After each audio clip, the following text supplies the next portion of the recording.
Hoy día vamos a hacer un slime. Estos son los ingredientes.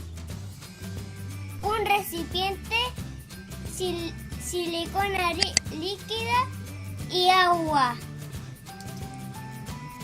Primero hay que echar la silicona líquida.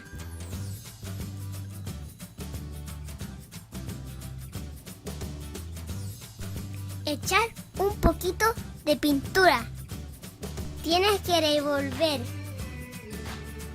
Echar un poquito de agua y revolver.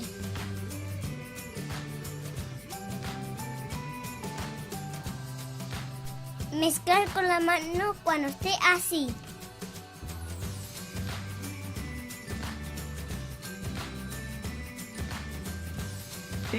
Yo eché estas pelotitas.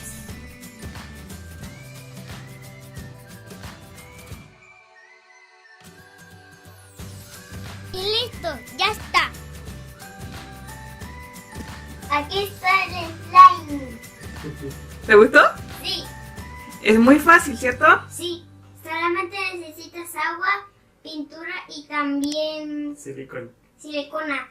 Y esto ha sido un nuevo vídeo. No olviden activar la campanita para que YouTube les avise que subimos cada nuevo vídeo.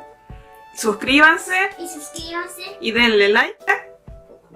Y nos vemos en el siguiente vídeo de Juego Grande. ¡Chao! Dibujo de Juego Grande. Envíanos tu dibujo al correo que está en la caja de descripción de este video.